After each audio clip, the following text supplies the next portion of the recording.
He's accused of raping an inmate while working as a correctional officer. And he is charged with a federal crime in connection to that alleged rape. But WSMV4 Investigates found he's still working as a correctional officer in the same sheriff's office, still supervising inmates. Our chief investigative reporter Jeremy Finley found since his arrest, the correctional officer never been off the sheriff's payroll. While you may not remember the name James Thomas, you may recall his sister, Elizabeth Thomas. When she vanished as a teenager in 2017 with her then 50-year-old teacher, it launched a nationwide manhunt. Her teacher ultimately pleaded guilty to transporting a minor across state lines for the purpose of engaging in criminal sexual conduct. When she was at last rescued, it was her brother, James, who was named her custodian. But WSMV4 Investigates then uncovered troubling accusations about James Thomas. He is a sexual predator. Not only did this former inmate say he repeatedly raped her, his fellow correctional officer at the time says Thomas admitted to her he'd done something criminal. Why else would you make the statement that you could land in the federal penitentiary for what you've done? Fast forward to last May, and James Thomas was indicted for falsifying a report in connection to allegations that he had unwanted sexual contact with an inmate.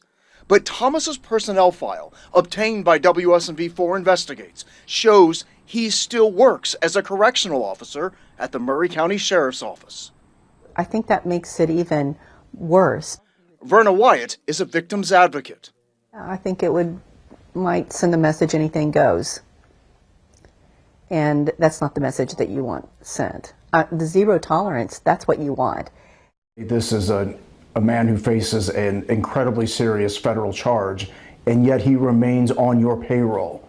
It's my belief that once this is adjudicated, that he'll be cleared of any wrongdoing. That's Sheriff Bucky Rowland on the phone, who didn't want to answer questions on camera, but agreed to let us record the call. While there's no mention of Thomas's job duties in his personnel file since being indicted, Rowland says Thomas doesn't have access to the jail, but rather supervises male inmates picking up litter. Does he have any interaction at all with female inmates? No. Here's how the sheriff describes Thomas's supervising inmates on the litter duty. When life gives you lemons, make lemonade. It served him well for a period of time until he can get this behind him. And Thomas's file shows the sheriff even gave him a raise right before he was indicted. You have a victim who has made an allegation, you have another correctional officer that supports the victim, and then you have the FBI saying, hey, I think there's something here. For me, I think it would be a liability to keep that person on. Jeremy Finley, WSMV4 Investigates.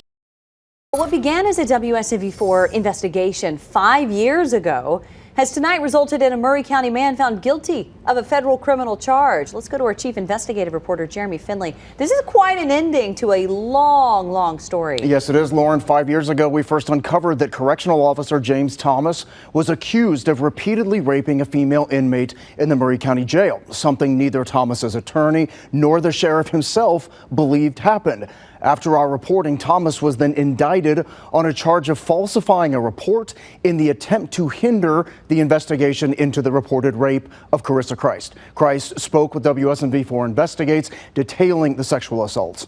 And a former correctional officer told us that Thomas admitted to her that what he'd done could land him in prison. In the two-day trial, it was revealed that after the rape accusations went public, Thomas wrote a report claiming that the female inmate attempted to seduce him. Thomas then wrote that two of his supervisors instructed him not to write the report. But both those supervisors testified in court that Thomas had lied, that they never told him not to write the report. WSMV4 Investigates recently reported that despite our findings and the indictment, Thomas remained employed at the sheriff's office as a correctional officer. I caught up with the sheriff and Thomas after the guilty verdict. Do you have regrets? Do you have regrets that you kept him employed this entire time now that they found him guilty? I do not, because like I say, there's a lot of there's a lot of details that wasn't discussed, during that trial. And, things that I know that, that wasn't discussed in that trial. Is there anything that you want to say about the fact that you were found guilty today? Obviously, there are a lot of people that are still questioning about what happened that night. Do you want to talk about it? Do you want to explain it all? Why you falsified those records? And as you can see, Thomas did not answer any of those questions. The sheriff did confirm that he has no choice now but to fire Thomas. Thomas faces 20 years in prison. In a strange twist, Thomas recently changed his last name to Justice. Lauren? Okay, Jeremy Finley. Again, strange twist in the chapter.